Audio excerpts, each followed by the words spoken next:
con la pista da bob per i giochi invernali del 2026 non si farà a Cortina, la soluzione si dovrà trovare all'estero. La decisione del governo annunciata dal presidente del CONI, Malagò.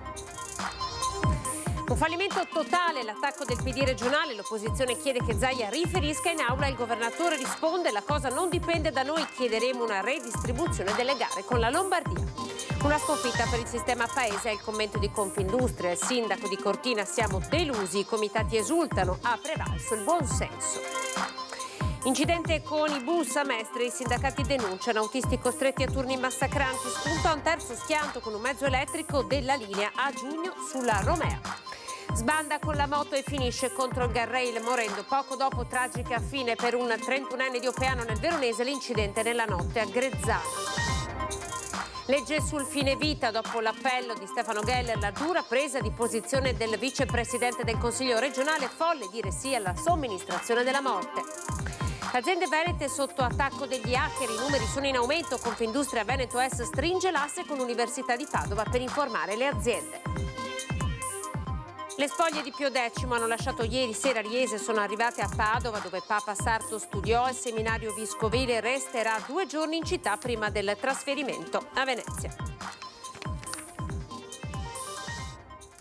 TG Veneto, buonasera, ben ritrovati. Dunque, avete sentito, sfuma il sogno olimpico. La pista da bob per i giochi invernali 2026 non si farà a Cortina né in nessun'altra località italiana. Lo ha deciso il governo Meloni e la notizia è stata data questa mattina dal presidente del CONI, Giovanni Malagò.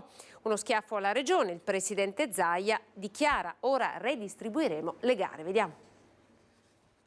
È finita come si poteva immaginare, non da ieri ma da almeno un anno, quando l'aumento del costo delle materie prime e le tempistiche facevano tremare le vene e i polsi. Cortina non sarà la sede delle Olimpiadi invernali per le gare di bob, slittino e skeleton. L'annuncio che da giorni si attendeva è arrivato stamattina dall'altra parte del mondo. Dall'India il presidente del CONI Giovanni Malagò a Mumbai per la sessione del CIO ha riferito di aver avuto la comunicazione ufficiale dal governo. Meloni e C non intendono proseguire con il progetto per la costruzione dello sliding center a Cortina. Le motivazioni ufficiali della sentenza ferale per Cortina, il Veneto e il sistema paese, come nella migliore tradizione giuridica, non sono ancora state rese note. Quel che si sa è che la decisione è stata condivisa dal CIO, che per bocca dello stesso suo numero 1, Thomas Bach, non ha mai fatto mistero sui dubbi relativi alla sostenibilità dell'opera. Ed era da tempo chiaro a tutti che lanciarsi nella costruzione della nuova Eugenio Monti sarebbe stata una missione impossibile.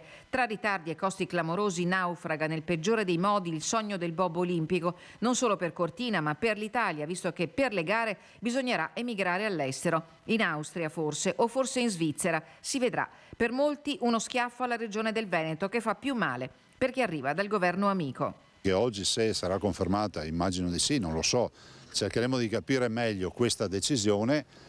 Noi porremo una questione che è una questione non irrilevante, che chiediamo la redistribuzione delle venie olimpiche. Significa che le discipline olimpiche, che oggi sono diciamo in maniera molto schematica e solida distribuite tra l'area dolomitica e la Lombardia, deve essere assolutamente ridisegnata. Non è un tabù, visto considerato che accade un po' in tutte le Olimpiadi, che fino all'ultimo istante la certezza di dove si svolgeranno le gare non c'è, e quindi noi chiediamo, qualora il bob non ci fosse più, di ridisegnare la distribuzione delle gare. Così il presidente Zaia: non possiamo pensare che le Olimpiadi a Cortina saranno le Olimpiadi meno il bob. E a questo punto, se non ci sarà il bob, dovremmo ragionare su quante discipline delle Olimpiadi invernali si faranno a Cortina. Semplice, molto semplice. No, non è che è tutto mummificato. Visto che vedo che c'è qualcuno che esulta perché il bob non ci sarà più, vorrà dire che faranno un sacrificio a darci qualche disciplina olimpica. Parla di scelta intempestiva il presidente della provincia di Belluno Roberto Padrino, un'occasione sprecata per la numero 1 degli industriali, invece Lorena Bertone. Sentiamo le principali reazioni. La mancanza della pista da bob riduce, lo sapevamo già da prima, allo sci alpino femminile e al curling le manifestazioni sportive che si svolgono qui a Cortina. Belluno non deve essere sicuramente dimenticata, anzi il nome non deve essere solo sulla scritta Milano-Cortina. Una scelta intempestiva, ora al lavoro per valorizzare Cortina nell'evento olimpico, lo afferma il presidente della provincia Roberto Padrin dopo la decisione del governo fuori tempo massimo. La sua è la prima di una lunga serie di prese di posizione alla notizia del dietrofront sulla Eugenio Monti 2. Un colpo in linea assestato da lunga distanza per chi in fondo si faceva cullare dal sogno. È stato fatto un passo falso, un'occasione sprecata, afferma la numero 1 di Confindustria Belluno Dolomiti Berton, che insiste sul nodo prioritario delle infrastrutture, mentre per il suo omologo veneto Enrico Carraro le parole di Malagò pesano come pietre, sono una sconfitta per tutto il paese. È sinceramente una decisione che mi lascia stupito, perplesso, anche perché portare all'estero una parte delle Olimpiadi la trovo assolutamente discutibile. Lascia molta preoccupazione e anche un po' perplessi questa scelta. Vedremo le motivazioni, vedremo anche quale sarà la scelta definitiva che verrà messa a terra. Dispiace moltissimo, purtroppo le gare che sono state fatte hanno visto l'assenza di partecipanti. Il tema, lo dico da assessore al lavoro, dei costi delle materie prime, del problema anche delle persone da impegnare è stato ben più grave del dovuto, e questo sta rappresentando ovviamente una grossa difficoltà per poter proseguire. E poi ci sono i commenti di segno decisamente opposto, una decisione di buonsenso per Alleanza Verdi e Sinistra. Il PD con il segretario regionale Martella chiede al ministro Abodi di riferire in Parlamento. Di figuraccia internazionale parla il segretario provinciale dei Dem Alessandro Del Bianco, mentre il segretario della CISL Paglini chiede la conferma degli investimenti sul territorio. Il Veneto che vogliamo con la consigliera Elena Ostanella chiede a Zaia di spiegare in aula e di assumersi le responsabilità. Sulla stessa linea la consigliera Cristina Guarda di Europa Verde. La Regione ha previsto ancora quest'anno un indebitamento di 85 milioni per le prossime Olimpiadi. Vogliamo sapere per cosa questi soldi la Regione andrà a spenderli. E poi la voce del Comitato Civico di Cortina. Oggi è una bella giornata per Cortina e siamo felici perché abbiamo fatto un lavoro, sono 2 anni che cerchiamo di lavorare ai fianchi e dopodiché anche andando in piazza. Nel pomeriggio è arrivata la nota ufficiale del sindaco di Cortina Gianluca Lorenzi, che ha preso la notizia con dispiacere, delusione e preoccupazione. Ora però, scrive il Primo Cittadino, dobbiamo guardare avanti, l'era delle chiacchiere è finita, Cortina si aspetta azioni concrete, risultati tangibili, siamo pronti a lavorare per garantire che questa Olimpiade possa cominciare a prendere forma e a contribuire al benessere della nostra comunità. Fondamentale per l'amministrazione che si completi la ricomposizione ambientale della vecchia pista da bob, come il percorso culturale. In secondo luogo, Cortina sosterrà la richiesta del presidente Zaia per la redistribuzione delle specialità e che ciò accada quanto prima.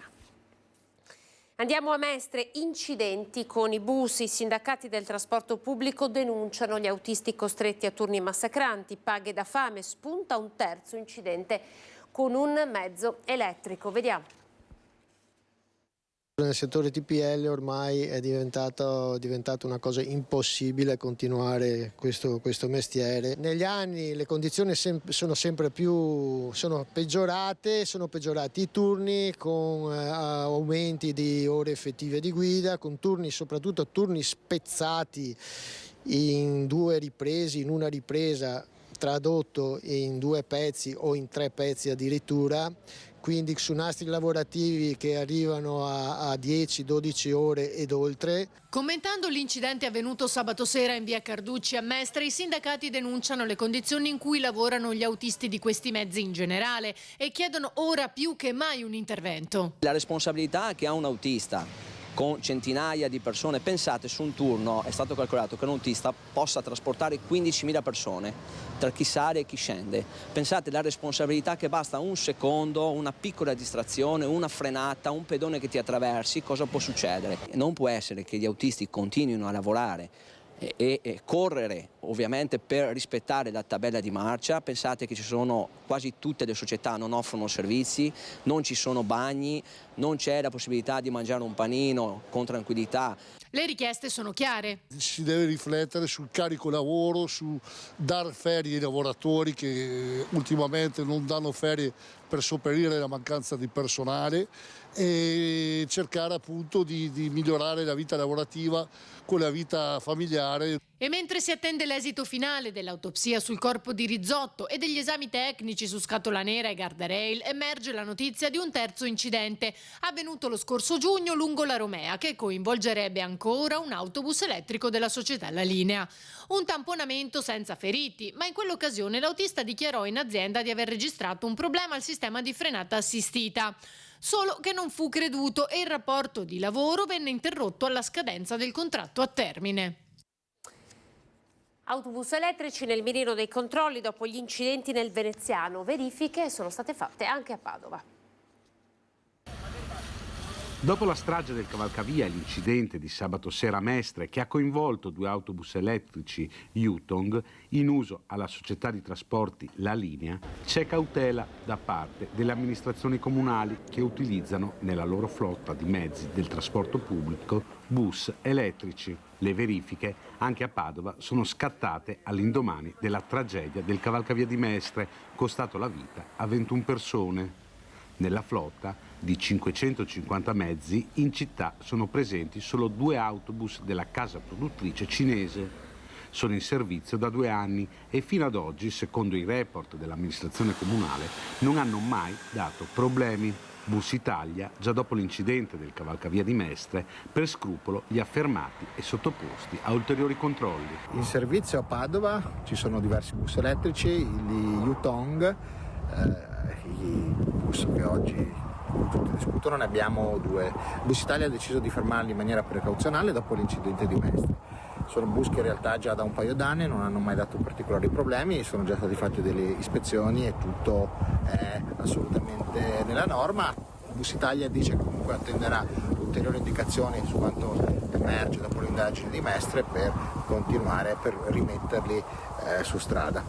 Una verifica che si è conclusa positivamente senza rilevare alcun malfunzionamento, ma in attesa di conoscere gli esiti delle perizie disposte dalla Procura nell'ambito dell'indagine sulla strage di Mestre, sono comunque sospesi dal servizio e non sono in circolazione.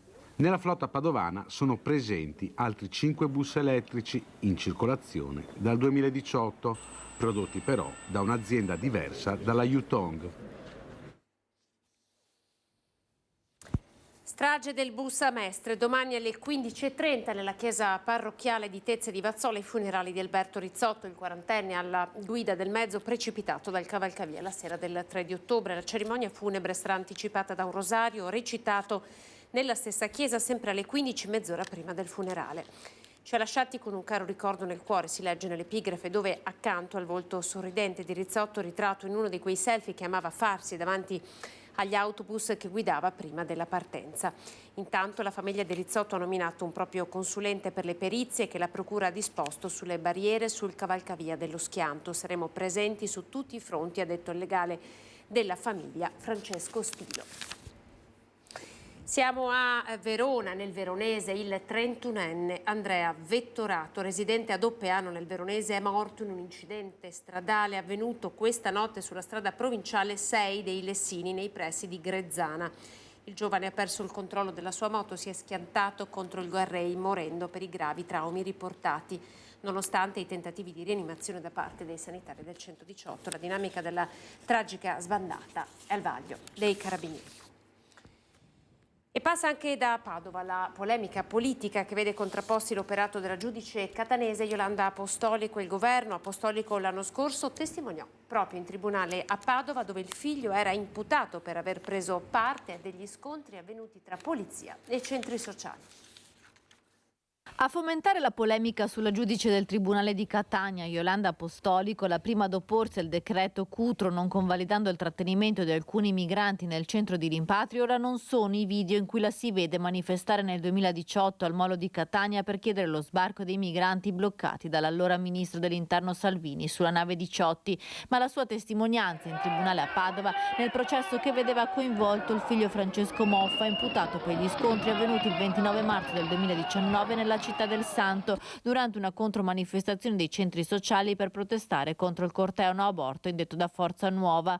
Il figlio della giudice apostolico, insieme ad altri attivisti dei centri sociali, aveva partecipato alla contromanifestazione culminata negli scontri con la polizia in via Oberdan sotto le finestre del comune di Padova. Una decina di manifestanti finì a processo perché si contarono dei feriti tra le forze dell'ordine, ma tutti i manifestanti vennero poi assolti. La giudice apostolico venne convocata come testa a Padova e testimoniò nel processo che vedeva imputato il figlio. Il ragazzo, poco dopo gli scontri, infatti aveva chiamato la madre e le aveva inviato un video delle foto di un'amica ferita e di un suo ematoma alla gamba. In aula a Padova Apostolico testimoniò dicendo che il figlio le riferì che la polizia aveva usato violenza sui manifestanti. Questo nuovo episodio, che riguarda la giudice apostolica, ha buttato benzina sul fuoco della polemica politica. Va ad intervenire questa volta è anche il sindacato di polizia FSP, che all'epoca attraverso il loro avvocato aveva assistito gli agenti coinvolti negli scontri. Il sindacato di polizia in una nota stampa scrive: vogliamo che i poliziotti abbiano serenità e fiducia verso la granitica istituzione della magistratura,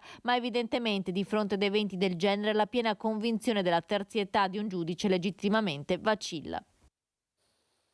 Dura presa di posizione del vicepresidente del Consiglio Veneto Nicola Finco sul tema del fine vita. Il Veneto dice non è pronto. Eutanasia, dobbiamo parlare di servizi alla persona, di assistenza domiciliare, di cure palliative, di caregiver, di dare all'ammalato tutte le cure possibili. Ma non vorrei mai che passasse il concetto che oggi chi non è più utile per questa società o chi ha dei problemi, come unica soluzione c'è la morte. Una presa di posizione molto forte, quella del vicepresidente del Consiglio Veneto, sul tema del fine vita, dopo che il cassolese Stefano Geller e l'associazione Luca Coscioni hanno incalzato l'Assemblea regionale per la formulazione di una legge sul fine vita. Stiamo parlando della regione del Veneto, che dovrebbe essere la prima regione in Italia che va ad approvare una legge che prevede il suicidio medicalmente assistito, in poche parole l'eutanasia. Io ritengo questa cosa, a mio parere, ovviamente una follia, perché stiamo parlando della vita delle persone. Noi in Italia abbiamo un sistema sanitario nazionale e regionale che sono dei sistemi nati per aiutare le persone, per curare le persone e non per somministrare la morte. Per Finco il Veneto non è pronto a un passo così importante e complesso. Penso che il Veneto oggi non sia né pronto né debba approvare una legge del genere, perché vuol dire veramente autorizzare un'istituzione a somministrare la morte a delle persone. Se ne parlerà di sicuro in Consiglio regionale, ma il vicepresidente dell'Assemblea Veneta raccomanda cautela. Ci sarà anche un dibattito nelle prossime settimane. Quello che trovo anche folle è la faciloneria con la quale si sta parlando di questo argomento. Addirittura questa pressione nell'approvare in fretta questo tipo di norma, come se parlare della morte delle persone attraverso un'iniezione sia un qualcosa di semplicissimo alla pari di qualsiasi altra legge. Cybersicurezza, le aziende venete non solo sono sotto attacco hacker, i numeri sono in aumento. Confindustria Veneto Est stringe l'accordo con l'Università di Padova per divulgare consapevolezza. Tante aziende non sanno neanche di essere sotto attacco, perché l'attacco può essere caricato sui server delle aziende e poi fatto sviluppare più tardi o quando l'attaccante ha bisogno. Secondo noi almeno 3 o 4 aziende su 10 in questo momento sono o sotto attacco o stanno per essere attaccate. Aziende venete sotto attacco cyber. Secondo i dati di Confindustria, Veneto Est ha già subito un attacco almeno un terzo delle imprese del Veneto. Aziende che, spiega Giannello Piccoli, presidente gruppo Information Technology di Confindustria Veneto Est, per la dimensione anche piccola non hanno conoscenza né fondi per tutelarsi. I pirati informatici cercano soldi puntando a danneggiare aziende che generano servizi come quelle sanitarie o criptando dati e bloccando i server dei privati dietro richiesta di riscatto. L'attacco viene fatto da società che sono dislocate in paesi tipo Russia, Cina, Pakistan, India, dove lo stipendio di una persona è di 40, 50, 80 dollari al mese e con un attacco possono portare a casa 10 volte tanto minimo in Bitcoin. L'emergenza ha spinto Confindustria a realizzare con l'Università di Padova un documento che presto sarà pubblicato online per aiutare le aziende a diventare più consapevoli. Come prevenire e come gestire un attacco? La nuova frontiera del pericolo cyber oggi si chiama anche intelligenza artificiale. I dati di un'azienda possono fare ancora più gola. Se io possiedo i dati dell'azienda posso veramente fare del male a quell'azienda o creare veramente un concorrente in pochissimo tempo di quell'azienda. Quindi evangelizzare, creare eventi, creare strutture che possano far capire cosa succede e cosa può succedere con un attacco di un hacker. Con la Santa Messa e la celebrazione delle lodi è iniziata la peregrinazio di 2 giorni delle reliquie di Papa San Pio X a Padova. Qui il pontefice si era formato negli anni giovanili, eccellente studente del seminario vescovile.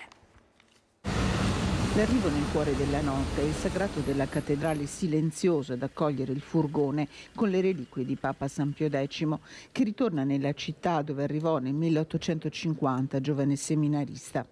All'alba la Santa Messa e poi le lodi iniziano la solenne peregrinazio dei fedeli che durerà fino a domani sera. La provvidenza ha voluto che Giuseppe Sarto diventasse vescovo, poi patriarca e poi papa. Ecco, però è la storia di uno di noi, non è la storia di uno che cade dall'alto, ma che nasce dalle nostre terre, dalla nostra cultura, dalla nostra spiritualità. Immaginiamo i genitori, i nonni, gli amici, i vicini di casa.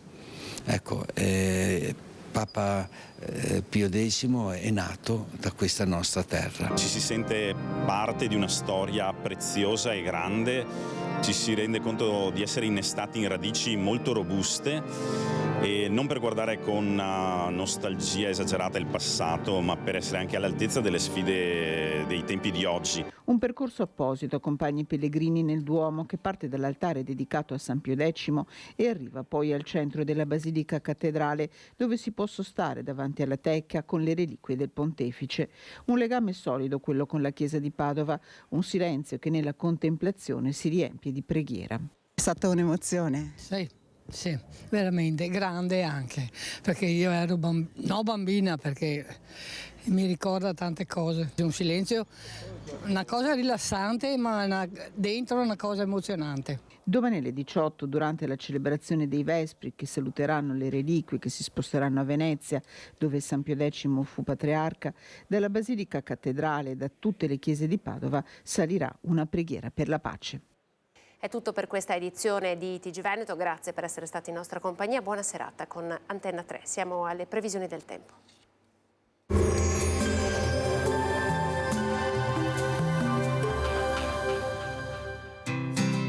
L'Unic Star, le uniche pagliette antibatteriche in commercio, prodotte anche per i marchi più importanti, sia nazionali che internazionali. Bentrovati al meteo. La settimana sarà molto movimentata, con fasi piovose, brusco calo termico e clima autunnale. Martedì 17 ottobre intanto il tempo si manterrà buono. Vediamo insieme il dettaglio. Sul Veneto precipitazioni assenti, avremo un ampio soleggiamento con cielo sereno e solo a tratti poco nuvoloso. Il clima sarà decisamente più consono alla stagione dopo un periodo di caldo fuori norma. Temperature minime tra i 3 e i 9 gradi, massime comprese tra 15 e 18 gradi all'incirca. Ci spostiamo ora sul Friuli Venezia Giulia. Anche qui bel tempo, asciutto e stabile, tanto sole su tutti i settori e cielo sereno o velato. Temperature minime tra 5 e 9 gradi, massime sui 16-18 gradi. Infine diamo uno sguardo alla situazione del Trentino Alto Adige, dove sarà piuttosto soleggiato con qualche annuvolamento innocuo nel corso del pomeriggio. Temperature minime intorno ai 5-6 gradi, massime sui 20 all'incirca. Dal meteo di Antenna 3 per ora è tutto, grazie per l'attenzione, arrivederci.